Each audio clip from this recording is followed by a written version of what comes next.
Jai Radha Madhava Kunja Bihare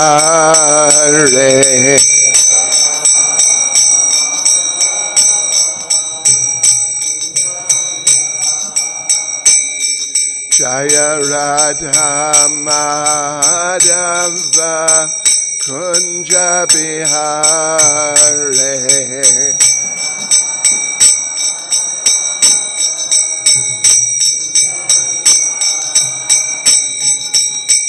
Gopi Jana Ballava Giri Bharadhare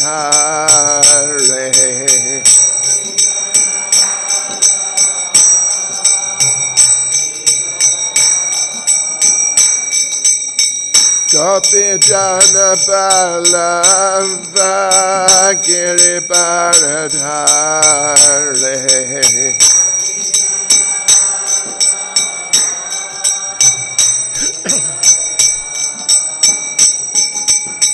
Yashodanandana Vrajajana Ranjana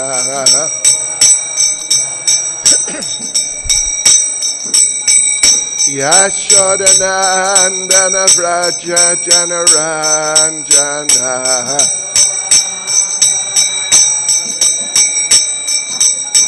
Yamunatiravanachare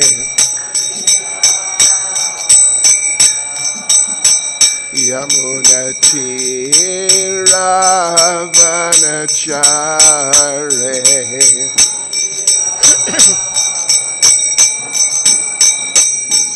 Jaya Radha Madhava Kunja Bihare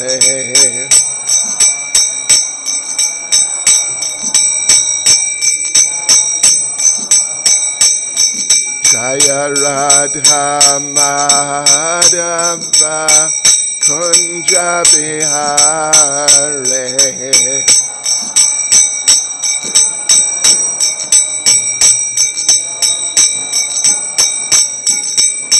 Gopi Jana Ballava Giri Bharadhare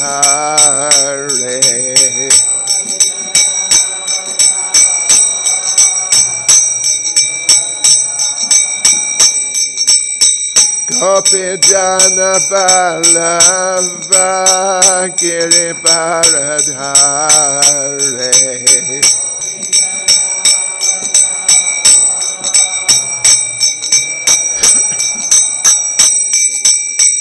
Yashodanandana Vrajajana Ranjana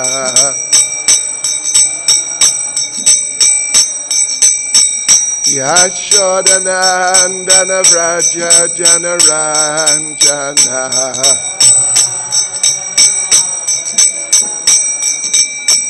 Yamunatiravanachare Yamunatiravanachare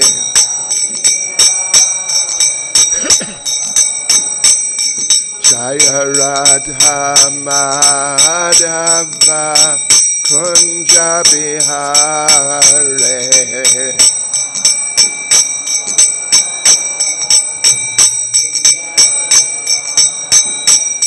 Jaya Radha Madhava Kunja Bihare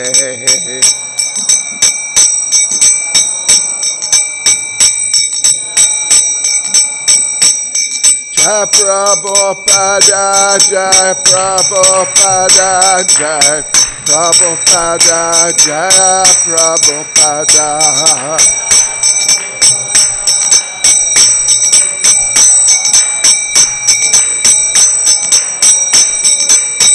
Jaya Prabhupada Jai Prabhupada Jai Prabhupada Jai Prabhupada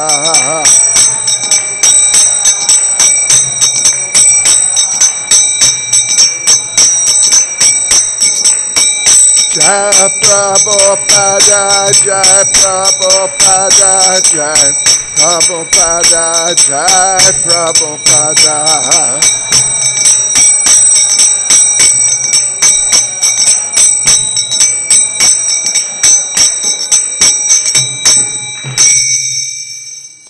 Jayam Vishnavad Paramahansa Parivrajikcharyas Tanasa Srimad His Divine Grace A.C. Bhaktivedanta Swami Srila Prabhupada Ki ISKCON's founder Acharya Srila Prabhupada Ki Grantaraj Srimad Bhagvatam Ki Shri Shri Radha Madan Mohan Ki Shri Shri Krishna Balaram Ki, Shri Giri Govardhan Ki, Shri Shri Gaunitai Ki, Shri Shri Jagannath Baladev Subhadra Devi Ki, Shri Prahlad Nrsimha Dev Ki, Shri Shri Yashoda Damada Ki, Shri Damada Masa Ki, Go Premanande. All glories to the Desamma devotees, all glories to the Desamma devotees, all glories to the Desamma devotees, all glories to Sri Guru and Sri Gauranga, all glories to Srila Prabhupada. Hare Krishna. Can you hear okay? It's sufficient volume, yeah? Okay. Good. Om Namo Bhagavate Vasudevaya.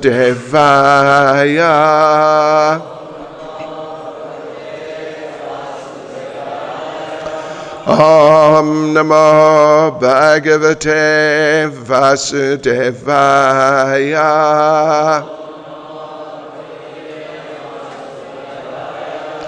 Om Namo Bhagavate Vasudevaya.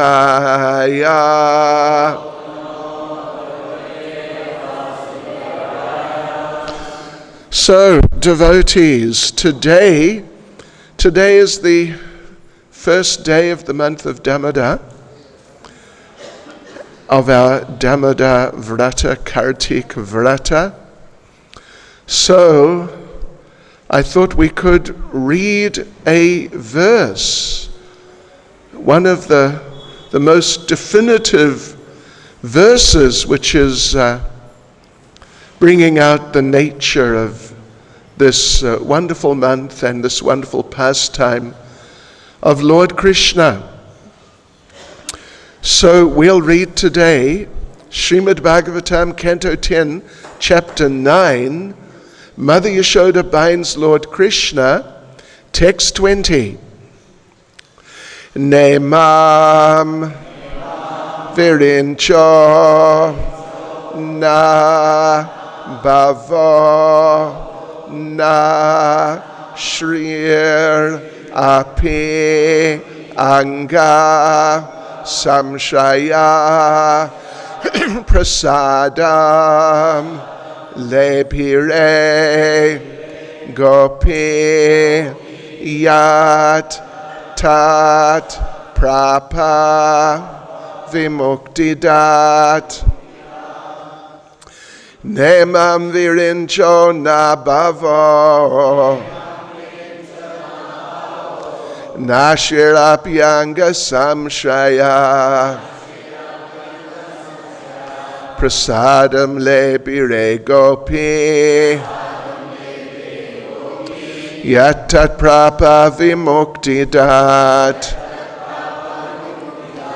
nemam virincho nabhavo nashirapyanga samshaya prasadam lepire gopi yatat prapa vimuktidat nemam virincho nabhavo nashirapyanga samshaya prasadam lepire gopi yatat prapa vimuktidat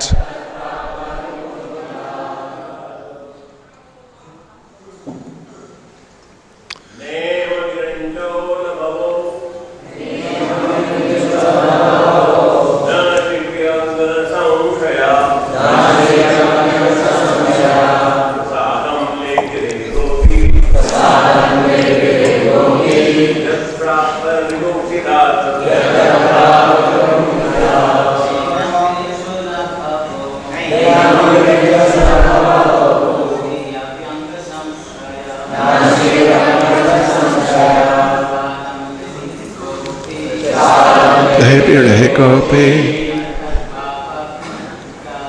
yata prabha vimuktidat above all nashirapyanga samshaya Saram lebire gopi tat prabha vimuktidat. Mataji's Virinchana bhavo Nashirapyanga samshaya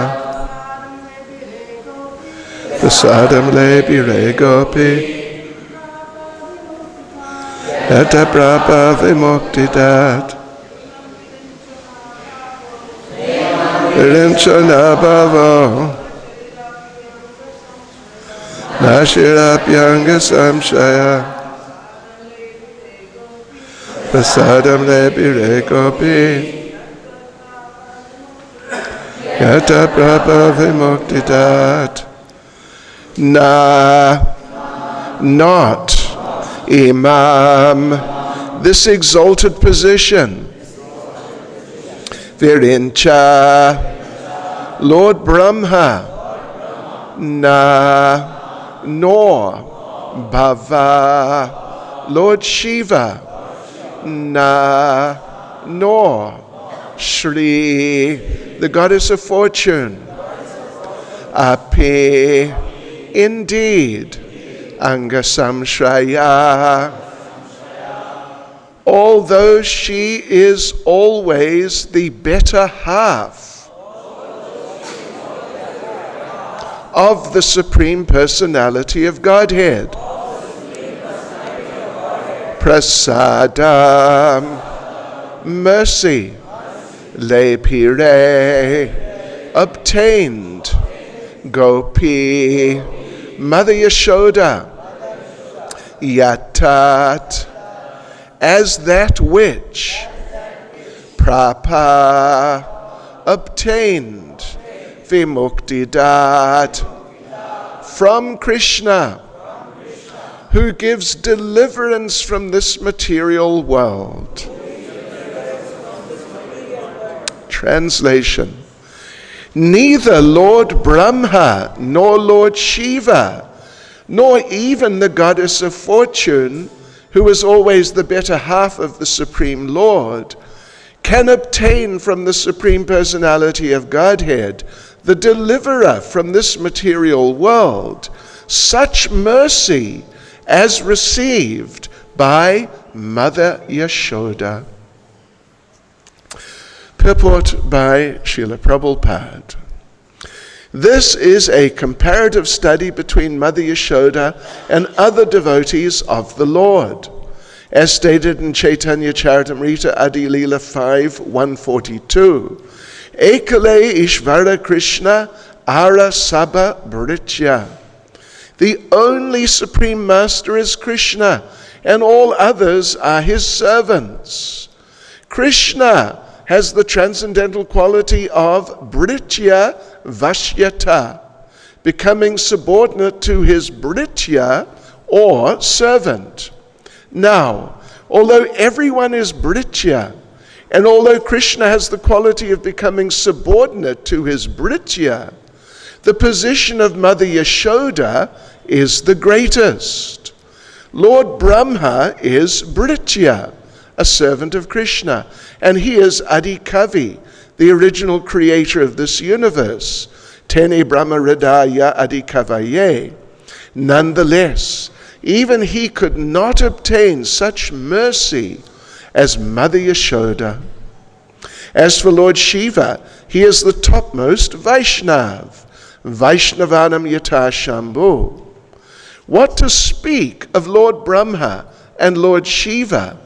The goddess of fortune Lakshmi is the Lord's constant companion in service, since she always associates with his body. But even she could not get such mercy. Therefore Maharaj Parikshit was surprised, thinking, what did Mother Yashoda and Nanda Maharaj do in their previous lives, by which they got such a great opportunity, the opportunity to be the affectionate father and mother of Krishna. In this verse, there are 3 negative pronouncements. Na, na, na. When anything is uttered 3 times, do it, do it, do it. One should understand that this is meant to indicate great stress on a fact. In this verse, we find na lebire, na lebire, na lebire. Yet Mother Yashoda is in the supermost exalted position, and thus Krishna has become completely subordinate to her. The word vimuktidat is also significant. There are different types of liberation, such as sayuja, salokya, sarupya, sarshti, and samipya. But vimukti means special mukti. When, after liberation, one is situated on the platform of prema bhakti, one is said to have achieved vimukti, special mukti. Therefore the word na is mentioned. That exalted platform of prema is described by Sri Chaitanya Mahaprabhu as prema pumarto mahan, and Mother Yashoda naturally acts in such an exalted position in loving affairs. She is therefore a Nitya Siddha devotee, an expansion of Krishna's Hladini potency, his potency to enjoy transcendental bliss through expansions who are special devotees. Ananda Chinmaya Rasa Pratibhavitabi. Such devotees are not sadhana siddha. I'll read the verse again. Ne mam virincho na bhavo nashirapyanga samshraya prasadam lebire gopi yat tat prapa vimuktidat. Neither Lord Brahma, nor Lord Shiva, nor even the goddess of fortune, who is always the better half of the Supreme Lord, can obtain from the Supreme Personality of Godhead, the deliverer from this material world, such mercy as received by Mother Yashoda. Nama Om Vishnupadaya Krishna Prestaya Bhutale Shrimati Bhaktivedanta Swaminiti Namane Namaste Saraswati Deve Gauravani Pracharne Nirvishesha Shunyavadi Pastyatya Deshatarne Sri Krishna Chaitanya Prabhu Nityananda Sri Advaita Gadadhar Shivas Adi Gaura Bhakta Vrinda Hare Krishna, Krishna Krishna, Hare Hare Hare Rama, Rama Rama, Hare Hare. Vanchakalpatarubhyascha kripa sindhubhyevacha patitanam pavanebhyo vaishnavebhyo namo namaha. Vaishnavebhyo namo namaha. So this is a very important verse about this month of Damodar.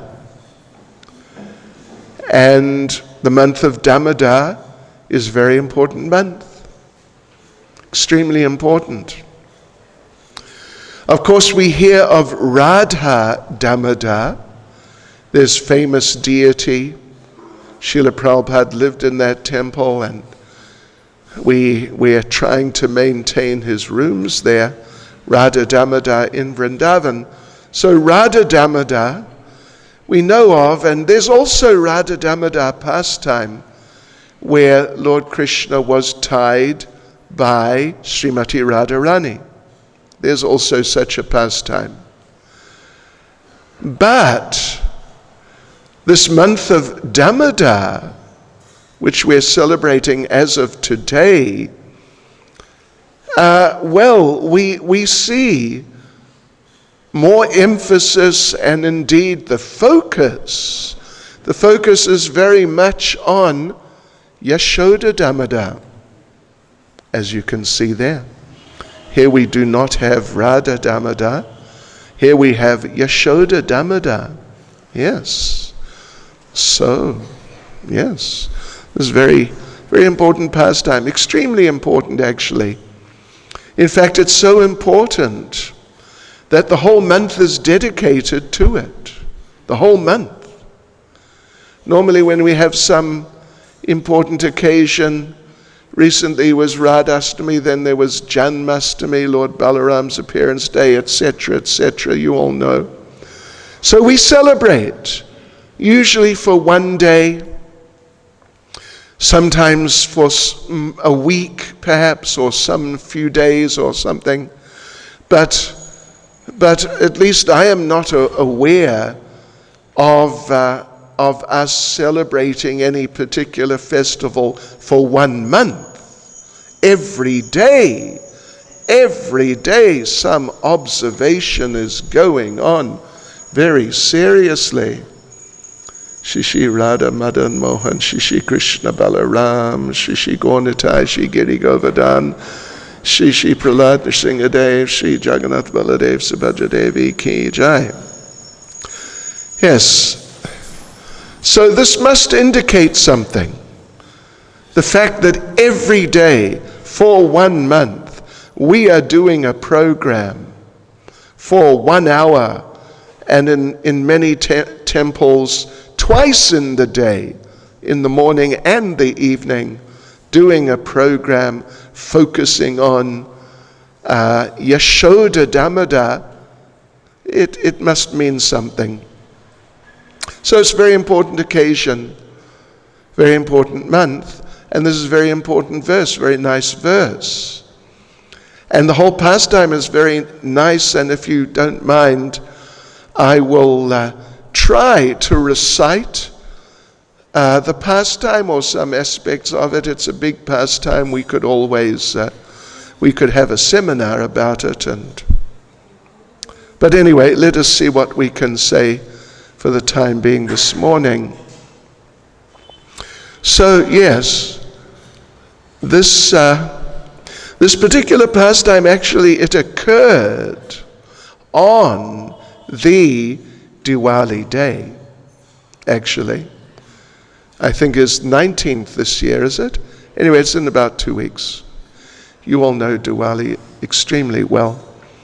There are different events, important events, which occurred in the history, the old histories, on Diwali.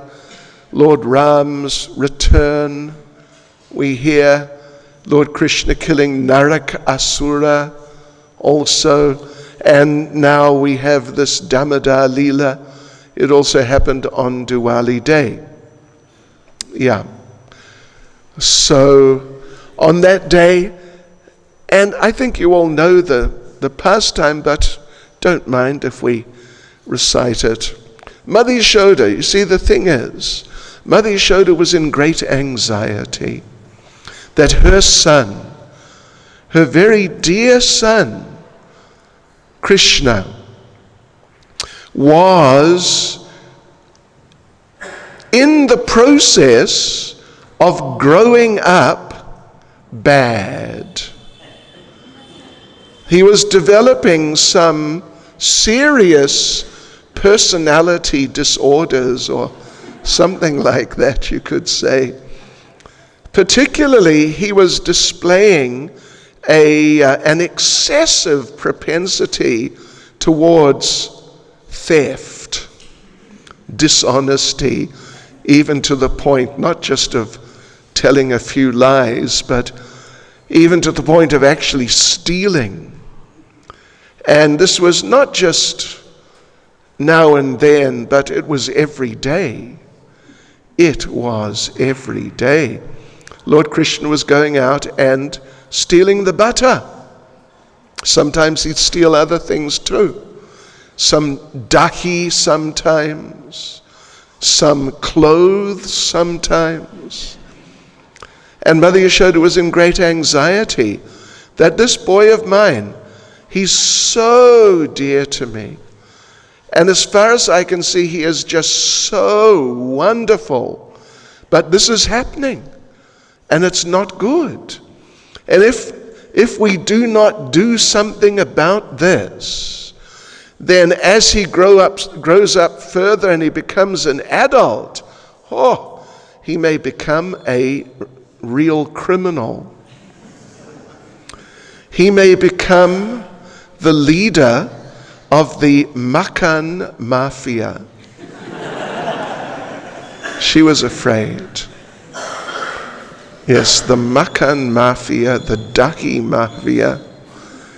And he might even graduate. She was afraid he might develop his stealing propensity from just stealing butter to stealing motor cars, or at least buffalo carts, ox carts. And then he might get arrested and become, one of these famous criminal types who everybody's heard about. So, like some sort of bridge bussy Jesse James. You may not have heard of him. He was a big American criminal. And everyone, Mother Yashoda was worried that people would find out. Everyone would hear about this boy when he grew up and he became like a really serious criminal. And everyone would think, what sort of useless mother did this person have? Couldn't bring him up properly. Couldn't train him properly. So therefore, Mother Yashoda, step by step, she was coming to that point of really putting her foot down. That, okay, next time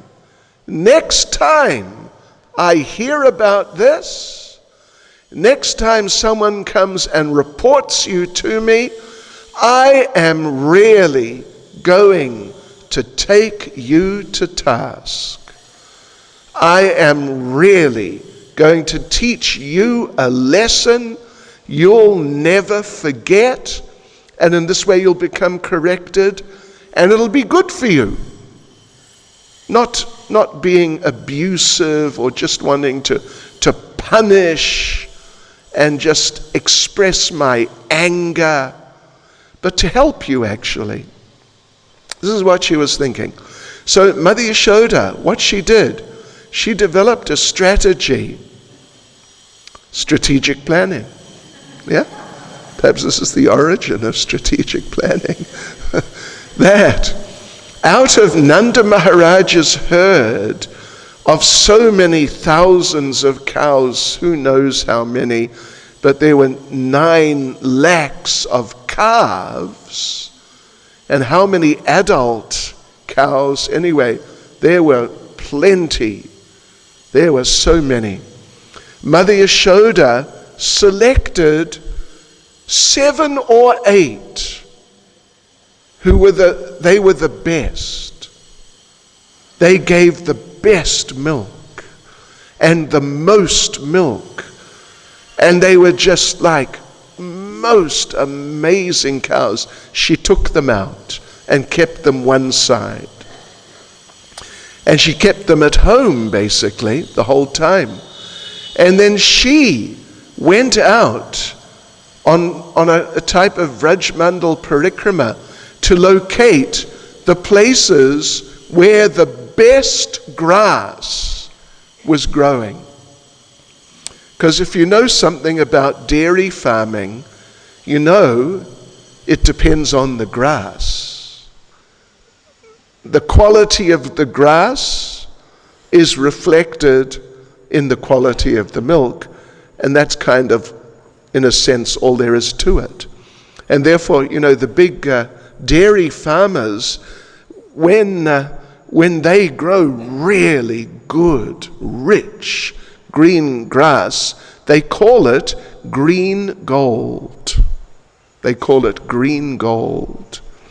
So she went around locating these places, and every day she would go personally and cut the grass and bring it back herself, and then personally feed it to those several best cows, and then personally milk those cows, and then personally turn the milk into yogurt, and then personally, as we know from this pastime, churn the yogurt into butter, And how many kilos of butter she would get? She would get quite a few kilos. And then she'd just go to Krishna with these kilos of butter and say, here you go, Krishna, eat. Bhojan karo. Yeah, just eat to your heart's content. You know, generally you don't find people who just eat butter. You know, just butter in quantity. You know, we have it on some bread, we cook with it and so on. But eating, particularly like, did you ever try to eat half a kilo of butter? Just like that? I used to know one brahmachari who did.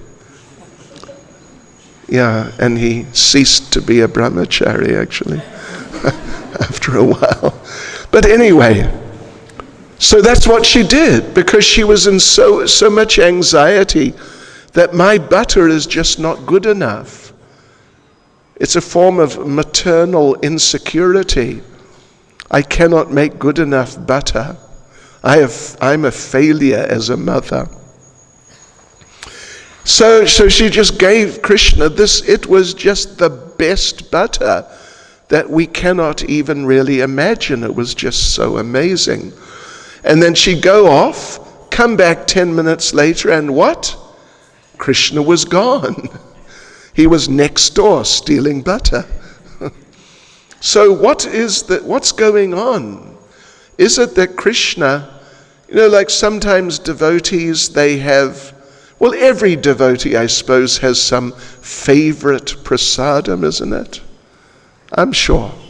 Let's not get into asking you here, but, you know, you often see devotees have their favorite, whether it's pizza or, you know, some makan paneer or something. So is it just that Krishna is such a person, even though it's very unusual, that he just likes to eat butter? You might prefer samosa. Someone else might prefer chum chum. Krishna prefers butter. And someone else prefers burfi. You know. One time there was one devotee, a young lady, very nice, and she was so attached to pakoras that when she got initiated, it was suggested to the Guru that she be named Pakora Priya Devi Dasi. It didn't happen, but yeah. Halava Ananda Das. So is it just that Krishna has some sort of, you know, attraction in that sense? No, of course it's not, because Krishna, he's not on the bodily platform. He's not just attached to just eating something which tastes good to him. But Srila Vishwanath Chakravarti Thakur explains why Krishna is so just practically uncontrollably attached to eating butter. He explains that the cows, they're always thinking, because they're devotees, they're not just dumb animals, they're devotees, they're great liberated souls. The cows are thinking, we want Krishna to get our milk and everything which is made from our milk. They are meditating like this. It's just their unceasing meditation. And so then they're milked by the ladies, the mature ladies, household ladies. And the household ladies, they are thinking, we want Krishna to get everything. And everything, all the milk and everything we make from the milk, we want Krishna to get these things. And in this way, all the love of the cows and of the ladies, all their love, it just goes into the milk and all those different milk products. But particularly the butter. Particularly the butter. Because I don't know how experienced you are in dairy activities, but making butter by hand from yogurt, did you ever try? You did? I did too, yeah. It's hard work. It is not easy. Making yogurt, that's easy. Once you know the trick, you can make yogurt with your eyes closed. Making ghee, it's also, it's a little more difficult, but it's not difficult. And even making many milk sweets, it's not so hard. But making butter from yogurt, that is hard work. And when you read the description in this chapter, 9th chapter of the 10th canto, of Mother Yashoda, and what she was doing as the pastime is beginning to unfold, she is churning the yogurt by hand into butter, but she is perspiring. Yeah, because it's hard work. It is hard work. She is working hard, and it takes time. It really takes some time to do it. So therefore, of all the different milk products, generally, the most of their attention means the most of their love goes into the butter.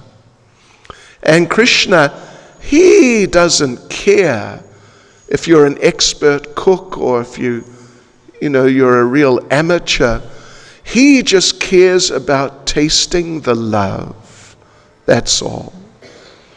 We read how Vamsidas Babaji would offer his deities uncooked brinjal.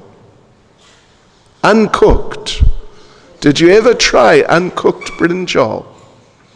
People generally don't, and there's a reason for it too, because it doesn't taste very nice.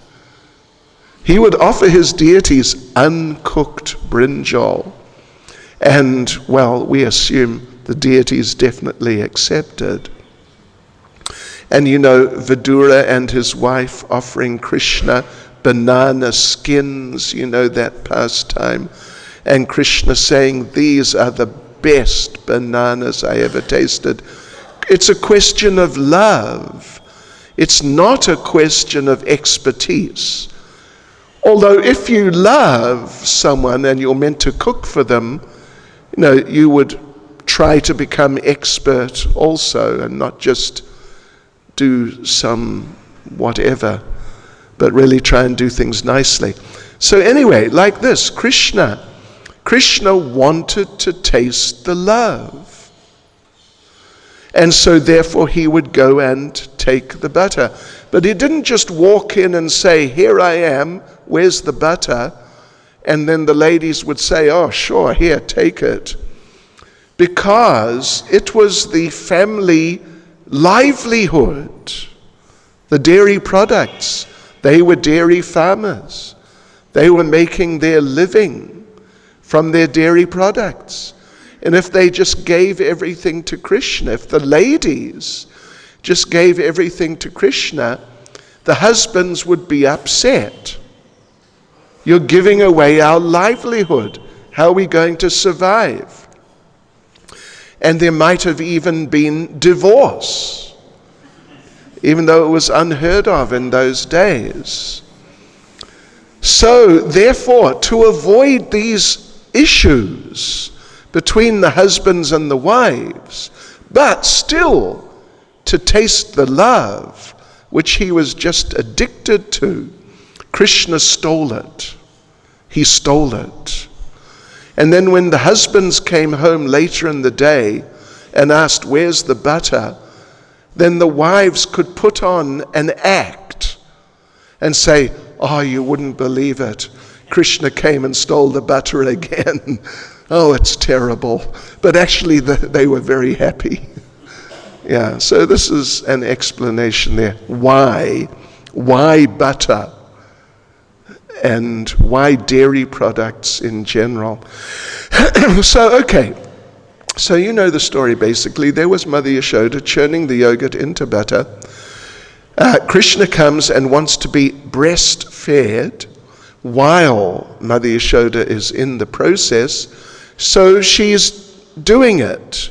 Breastfeeding Krishna, making the yogurt into butter, maternal multitasking. And then she noticed just inside there was a pot of milk which was just coming to the point of boiling over. If you're familiar with the details of the pastime, you would know that the milk was a devotee. It was not just some milk. It's a person, a devotee. And the milk was watching. There's Mother Yashoda breastfeeding Krishna. Just now, Krishna will be full and will not want to drink me. So I will not be able to serve Krishna. Sri Sri Radha Madan Mohan Ki. So I'll not be able to serve Krishna. So therefore the milk deliberately put on an act like he or she or whatever the milk is was boiling over to attract the attention of Mother Yashoda, stop her from breastfeeding Krishna, and then the milk would be consumed by Krishna, and the milk would be happy because the milk was able to render his or her prescribed duty to Krishna. Right. So this happened. And Mother Yashoda, when she saw this happening, she immediately just put Krishna down just like that. She didn't say anything like, I have to go and get the milk. Just hang on a few minutes. I'll be back. I'll put you down. Just relax. No. She just saw it, put him down. And there was Krishna. Prabhupada explains that when a child is being breastfed by the mother, this is the most secure position. If you're familiar with children much, you will have noticed they're prone to extreme insecurity. My gosh. Phew. They just panic, at the drop of a hat. So she just put Krishna down, just bang. Suddenly, first of all, there's Krishna in the best position of all. Suddenly, bang, 1 second later, he's on the ground on his back, looking up at the sky. And his mother has abandoned him. Oh, and Krishna just got too upset. Krishna's God, so, everything he does the best. So when he gets upset, he gets the best upset. He just got so upset. So there's very nice description in this chapter. Krishna gets upset. The actual pot that Mother Yashoda was churning the yogurt into butter in, he smashed a hole in that. And it was not a small, a 1 liter pot or even a 5 liter pot. Maybe it was a 15 liter pot or a 20 perhaps. It's a substantial pot. And he smashed a hole in it, and out came half-formed butter and sort of yogurt, buttermilk mixture, because she was in the middle of the process, and it all came out. Maybe 10, 15, maybe even 20 liters. And, particularly the ladies would know, in your kitchen, if 20 liters of this really messy stuff got on the floor, that's a serious problem. But Krishna didn't leave it at that. Krishna climbed up. There were pots of butter and milk and cream and different products suspended from the ceiling so that they couldn't be stolen. And he somehow climbed up and smashed some of them, and the contents of them all just came crashing onto the floor. So it was a real mess. It was just a terrible mess, a real housewife's nightmare. And Krishna came down, started eating some of the butter and so on, but he was upset. He was really upset with how his mother had treated him. So there's a description that Krishna then, at least for some brief moments or a minute or whatever, some very short time, Krishna went to some secluded place in the house, maybe just around the corner somewhere there was like a cupboard or something a little out of the way. And Krishna cried because he was upset. He just cried. Srila Jiva Goswami makes a very interesting point about that. He raises the point that sometimes people, like some devotees or types of devotees, they think that when Krishna is, like in this case, interacting with Mother Yashoda or Nanda Maharaj or the gopis or the cowherd boys or these devotees, that Krishna is simply acting like they mean a lot to him and he's dependent on them and he really loves them.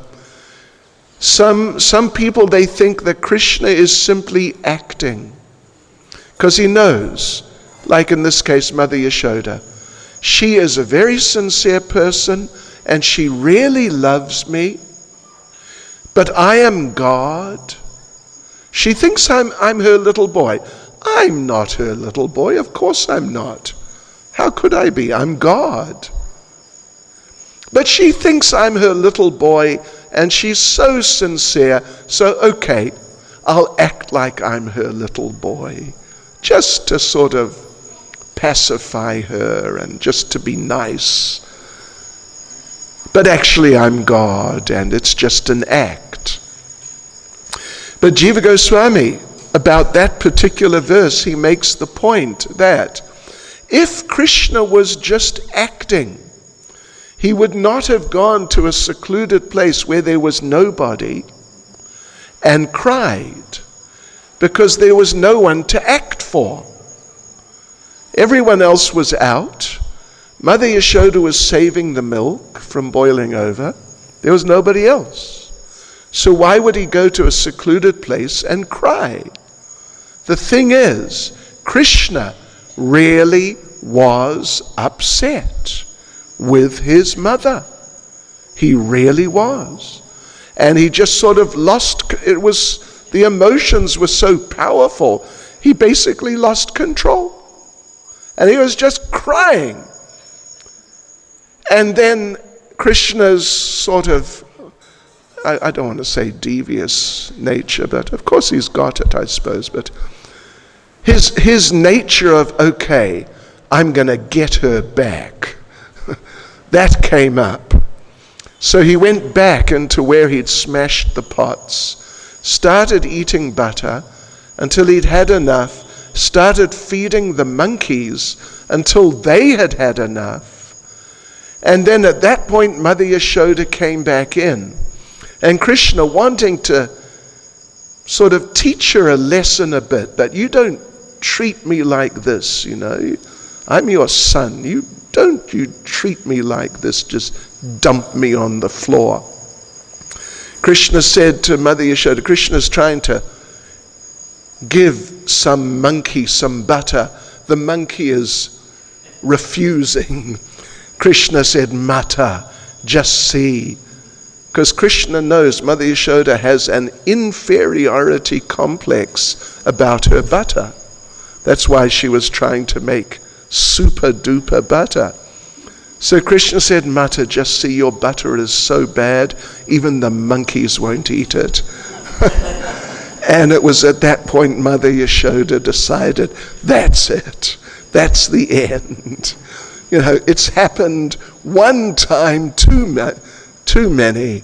I am going to teach you a lesson you will not forget.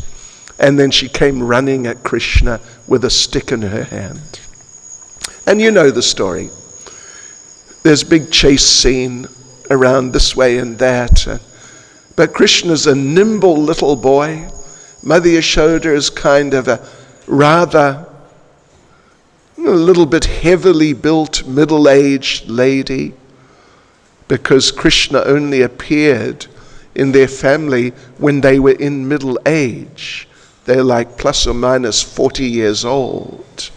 So she's a middle-aged woman, kind of heavily built, and she couldn't catch him because he was just too dodgy and too quick. So her mood of motherly concern, not a mood of anger, that I'm going to get you, and when I get you, boy, I'm just going to really get you. But a mood of real motherly concern. I have to help you for your future. Otherwise, it will not be good for you at all. That mood overflowed, and Krishna could not stop being caught. And he was caught. And then, of course, she tried to tie him, but what happened? The rope's always 2 fingers too short. More rope, it's still 2 fingers too short. More and more, until she's got maybe kilometers of rope, but it's still 2 fingers too short. How amazing. But then the same thing happened. Her mood of motherly concern just overflowed. And then Krishna came under her control. The rope became long enough. Even if it had just been, 2 or 3 centimeters, it would have been long enough. And she tied Krishna. And this is Yashoda Damodar. And then, of course, you know what happened. She left him there tied. He tied to a grinding mortar. He pulled the grinding mortar between the 2 Arjuna trees, knocked them down. Out came Nalakuvara, Manigriva. They offered prayers. They tried to untie Krishna. They couldn't. They went back to the heavenly planets with Krishna's blessings. And this is the pastime of Yashoda Damodar. Very special pastime in which we learn and we see so vividly the power of the love, of the power of love, the power of love. Through love, one can control the Supreme Personality of Godhead, who otherwise cannot be controlled by any yogi or demigod or just anyone at all. But he becomes controlled by love. He becomes controlled by love. So this is really wonderful pastime. Really wonderful pastime. She tied Krishna because it is sort of a non-violent way of enforcing some physical discipline. It's not like hitting with a child, hitting a child with a stick. Although she had a stick, she was threatening him with a stick. But she tied him because it's non-violent, but it would achieve the goal of restricting him, controlling him, forcing him to consider and learn a lesson, not to be a thief. So, Srila Jiva Goswami also, he gives a very nice sort of postscript, you would say, I guess, a little sort of some concluding descriptions in Gopal Champu. He describes how eventually Mother Yashoda came back. The demigods went flying off to the heavenly planets. Mother Yashoda came back. Well, actually, Nanda Maharaj came. He tried to untie Krishna, but he couldn't. Only Mother Yashoda was able to untie Krishna. This verse that we've just read, it makes the point that no one has ever got mercy like Mother Yashoda. Our acharyas explain that this means it doesn't include the gopis, Radharani and the gopis. The point is they have not appeared on the scene yet. So out of everybody who has appeared on the scene in Srimad Bhagvatam, of all those people, no one got mercy like Mother Yashoda. You know, the highest level devotees, they're the gopis, Radharani and her associates. Then next are the parental devotees. Of the parental devotees, Mother Yashoda is the highest. Mother Yashoda is the highest, followed by Nanda Maharaj, but she's higher. So only she was able to untie Krishna, and Nanda Maharaj was there. And Jiva Goswami describes Nanda Maharaj as Mother Yashoda, what happened? Why did you do this? And she gives her explanation. But Krishna is really upset with Mother Yashoda. Really upset. First of all, she dumps me on the ground. Then she chases me with a stick. Then she ties me up. What is this? My mother? And so now Krishna's untied. Krishna goes straight to Nanda Maharaj. I'm with you.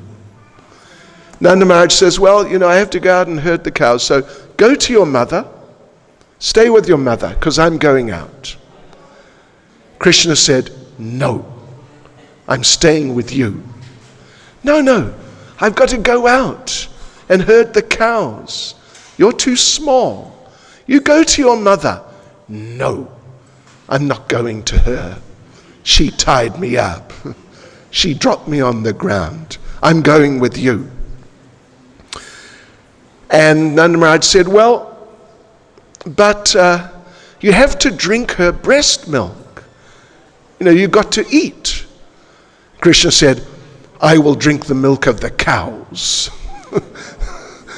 And Nanda Maharaj said, but, I'm very busy out there.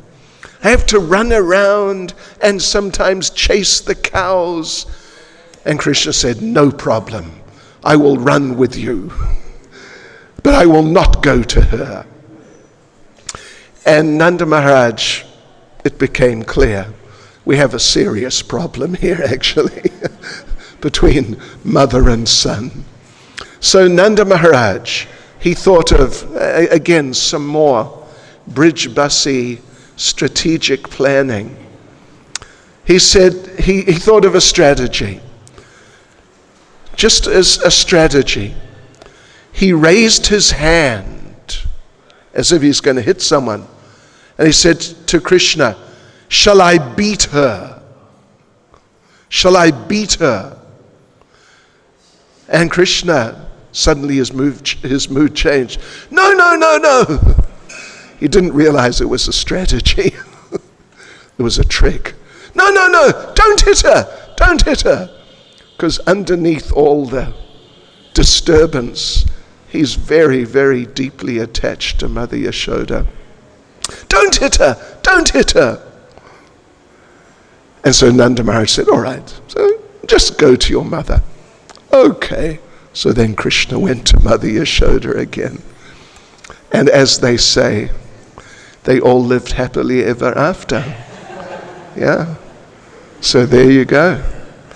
That's a little background to the Damodar Leela. Hare Krishna. Shri Shri Yashoda Damodar Ki.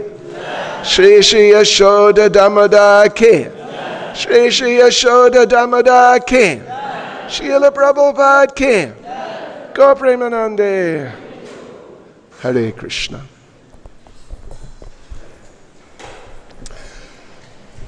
I think that's all.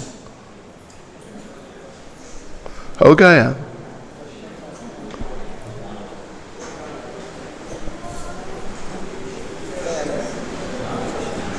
Anyone has any question or comment?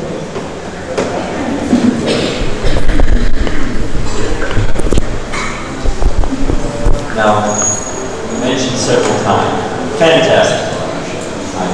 I asked how to get a copy of the page. I plan on shamelessly, quoting from your class. Fantastic. These two fingers, Okay. fingers short. Any comment on them? Okay, thank you. Thank you, yes. 2 fingers, the rope, 2 fingers too short every time. It's actually Srila Sridhar Swami who gives his opinion that the 2 fingers represent 2 particular things. First finger is the effort of the devotee, and the second finger is the mercy of Krishna. Yeah. So both things have to be there in our lives in Krishna consciousness. It's not just a question of just working hard, and because I work hard, therefore results come. No. The mercy of the Lord is there too. And it's not just a matter that, like Arjuna, perhaps in the beginning of Bhagavad Gita, you want the battle fought? You fight it. I'm going to take rest in the back of the chariot. Wake me up when the battle is won. No, it's not just the Lord's mercy and we're just literally nothing. We have to play our part. Both things have to be there. But the interesting point about the 2 fingers, and a very interesting point is, look at my 2 fingers. I don't know how your 2 fingers are, but my 2 fingers, the first one is shorter, and the second one is longer. Is it the same with you, or is it just me? Oh no, Maharaj is the same too. Yeah. So it means that even though we have to make the effort, it's just got to be there. But the main thing is Krishna's mercy. Yeah, the main thing is Krishna's mercy.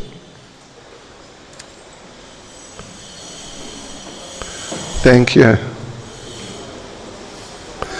Any other comment, question, correction?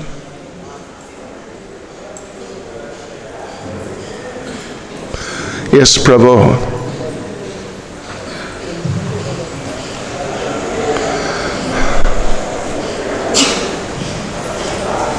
Thank you, Mother, for wonderful verse. So for this 2 finger, sometimes I get a quote, devotees say that our endeavor is Krishna's mercy. They said that our endeavor is 1%, Krishna's mercy is 99%. Is there any difference? We should look at his finger. Yeah. Have a look at you. Maybe you got, your finger got cut off. Well, I've definitely heard that Srila Prabhupada said, you take one step towards Krishna, he takes 10 steps towards you.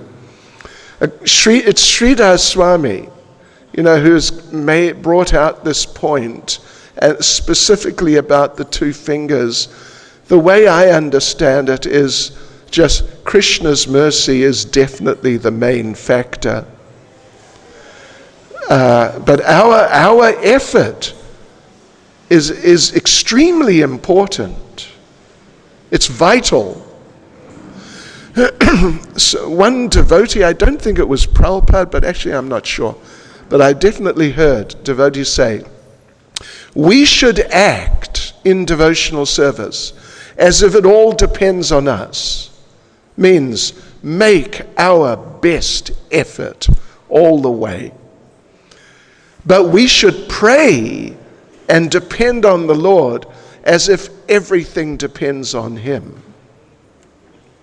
I think that's a sort of perspective, takes both positions into consideration. But if it's only 1% us, arguably at least some could say that we could just make a little effort and then just, Krishna, He'll do everything, it's okay. But it's not okay. We have to do our best. Yeah. Prabhupada said that we should serve Krishna throughout the day, just giving all our energy so that when we take rest at night, we just fall asleep just like that, because we have done our best the whole day. Hare Krishna. Anyone else? Oh, one Mataji over here.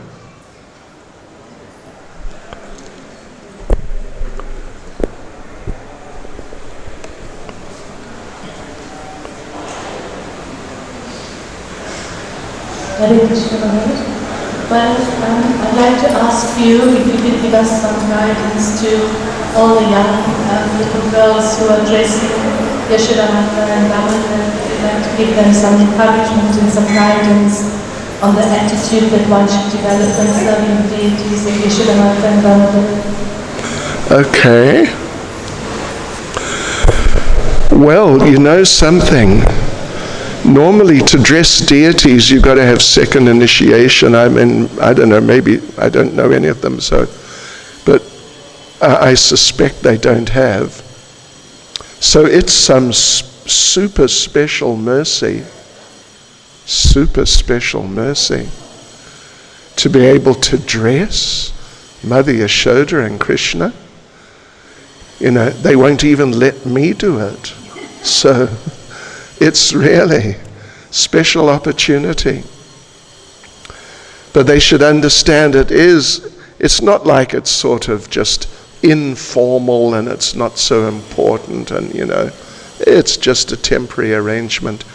It's Krishna and it's Mother Yashoda and the pot of yogurt too. We offer our respects to the pot of yogurt. And we offer our respects to the monkeys also. And the cows. I saw there's a monkey there. And a funny looking little cow. So they're really there. They're really there.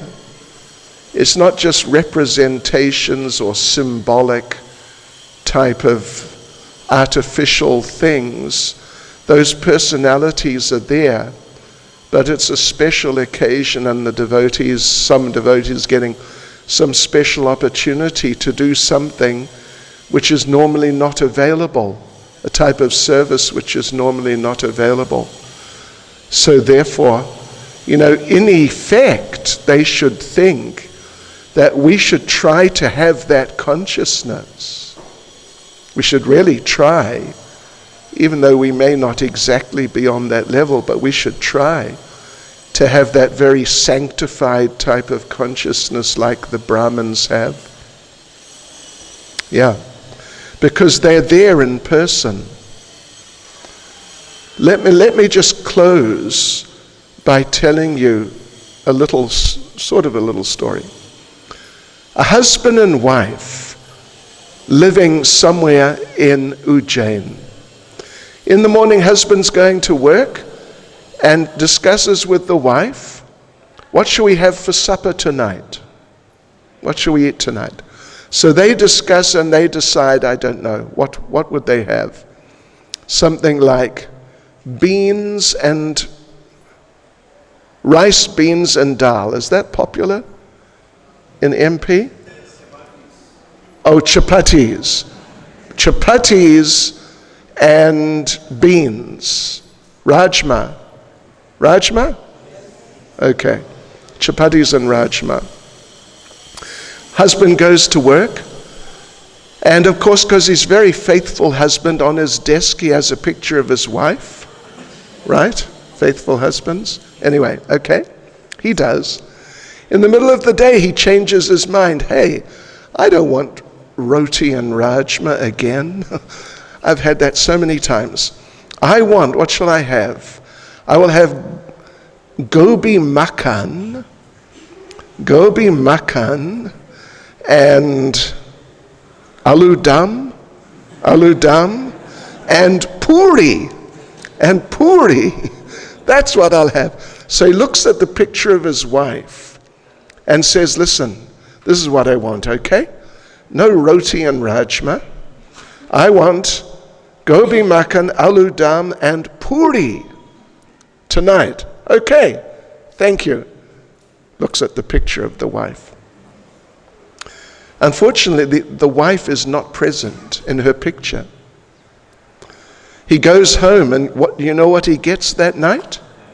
Roti and rajma. Yes. And he said, but I told you I wanted these other things. And she doesn't know what he was talking about because she's not present in her picture. But the Lord is present. The Lord is present in his picture, in any form, even an informal, like a deity made on the ground of earth, like they make sometimes. What do they call that? What is it? Rangoli, right. You know, these types of things. But here we have the Lord, and Mother Yashoda, and the pot of yogurt, and the monkey, one of the monkeys, and one of the cows. That's a powerful transcendental team. And you're now allowed to handle them and worship them? Sure. How many pious activities did you do in your previous millions of lifetimes to get that opportunity? Is that okay? I just wanted to tell a story that many years ago, in the late 60s, early 70s, there were two devotees who dressed up as Radha and Krishna for a drama. They were both girls, they were twins, and they went to Central Park, Prospect Park in Brooklyn, New York. They did some drama, and Prabhupada told us that we should bow down to them as if they were Krishna and Balaram. But that Krishna and Balaram, we can reciprocate with Krishna and Balaram through these players. Right. So that's just an example of how that Krishna can appear, and we should reciprocate with that mood of worship whenever Krishna and Balaram. Okay. Thank you. There are a couple of times that I heard of when Prabhupada did the same type of thing. Yeah. Okay. Hare Krishna. Srila Prabhupada ki. Damodar Masa ki.